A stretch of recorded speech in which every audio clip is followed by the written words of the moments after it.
So, hello everyone, this is DEEPAK Joshi, and today we are going to solve another problem statement from LEETCODE, that is Tucson. I know I have solved this particular problem statement before as well. It is one Tucson.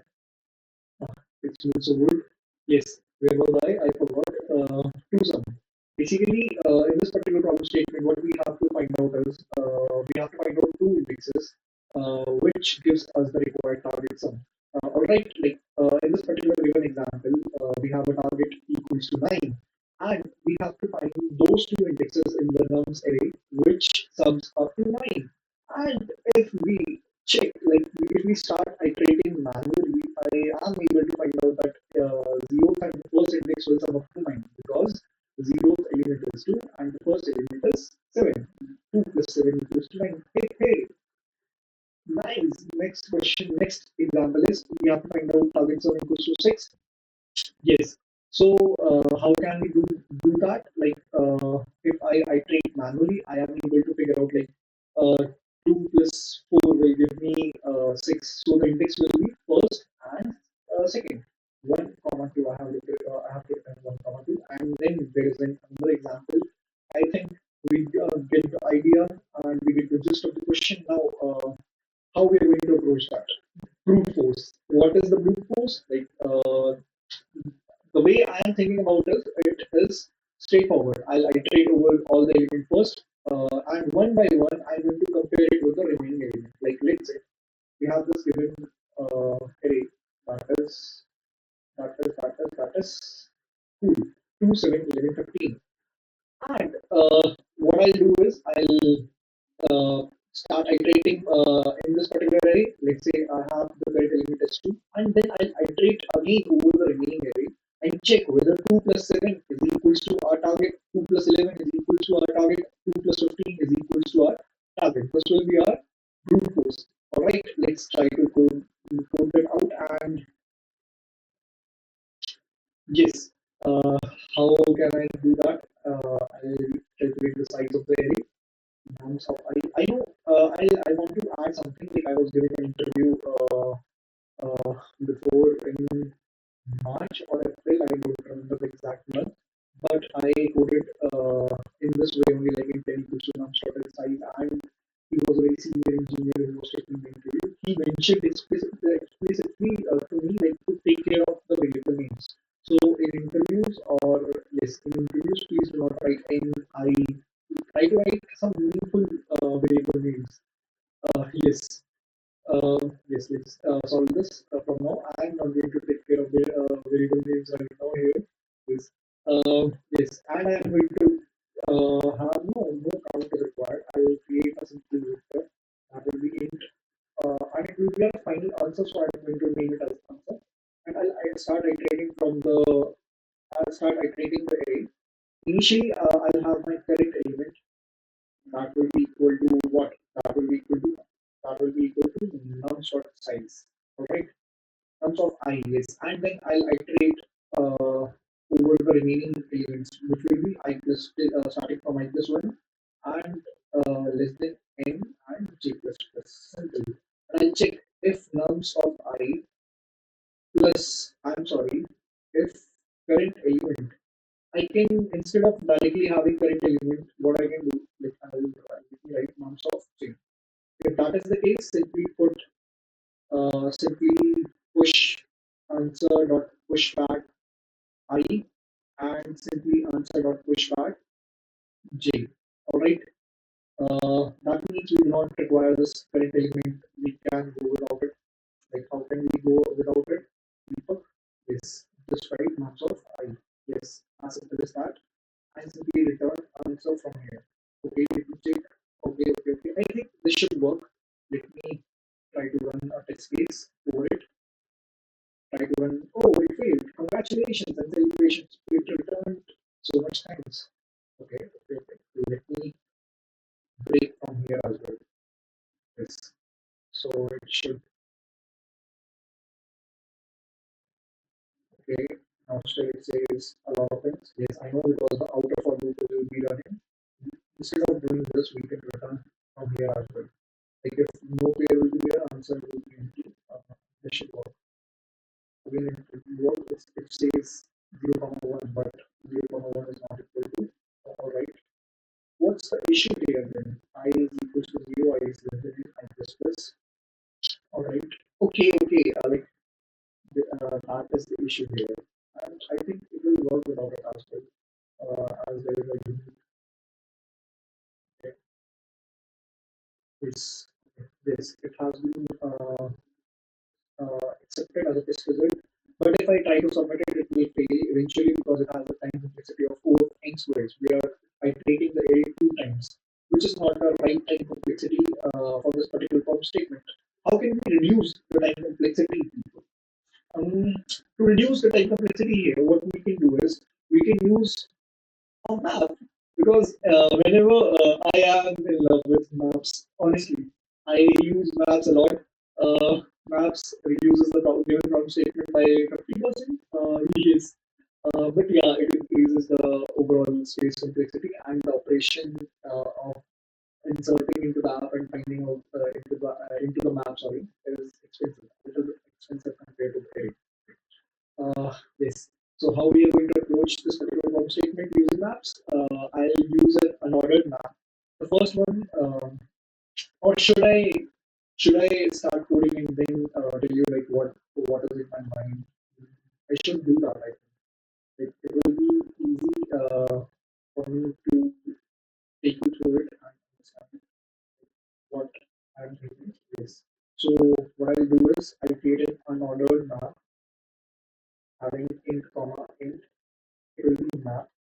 So, as I mentioned, it is very important to remember like what is in the key and what is in the value. So I'll say key. The key will contain the element, and the value will be its index. This is the pairing I'm going to use. As simple as that. Now, int I equals to 0. Okay, not I equals to 0. I equals to nums dot size. I am just calculating the size of the array and then we'll start iterating the array till I is less than n. And here I'm going to find out now what is my current number that is nums of I. And then what is more required? Like I calculate more required to reach not that much big name. Let's say let's find target minus nums of I or none is alright. Okay. So I have calculated more required, like let's say my sum is 9 and my current element is, let's say my current element is 2. So I have calculated more required, that is 9 minus 2 comes out to be 7. Now I check whether my math has 7, uh, whether math has 7 or not. If yes, then I'm going to store its value, and if not, then no issues, I will move forward and add it to my math. Like if uh, something is there, like if my map contains this, let's say map dot find is there. All right, if map dot find more required. Okay. More required. I'm just trying to write it using my one hand. I want it to that I am able to how fast am I to I have seen many of my ones like they type using their one hand. And yeah, we are very good at it. So I just find it. Yes. If that is the case, I'll do something. If not, or if yes, then I'll add if map of nums of I to I. Simple. Yes, if that is the case, I have to declare answer vector, that is vector of int comma yes, vector of int answer. I'll answer dot push back map of more required yes and answer dot push back I. As simple as that. Yes, and I will return from and I will return the answer from here. Let me check. I think there will be some syntax error or something like that. But I'll explain what. I'm sorry. And then I'll explain what will happen. जाने कहाँ मेरा जिगर गया जी अभी अभी यही था कि फिर गया जी. It sounds too good. Not salty, but yeah, it sounds so good. It smells too good. I don't know why I am so much in hangover. Okay, so it has been submitted successfully. Let me try to submit it and see. whether it was or not. If the time the overall time complexity of it will be more, and its final map requires little what is research. What is the time complexity of map or find in CPP?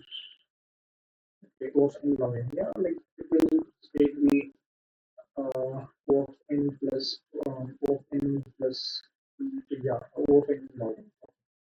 Simple, and the space complexity will be O of n because we have created a map. What we have done here is like we are having an unordered map in which key is the element and value is the pair, and then we are iterating over all the elements of the array.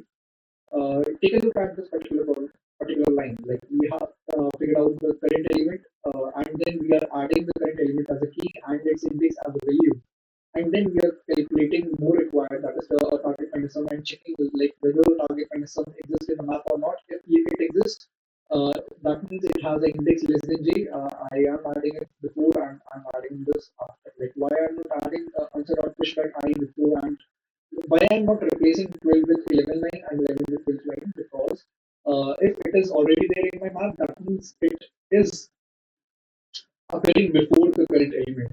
So I have to add map more required before I index. All right. I hope you guys are able to understand this particular approach. We have a third approach for this as well, which is a two-pointer approach. Like yes, it is a very important question. That is why you have to understand it well.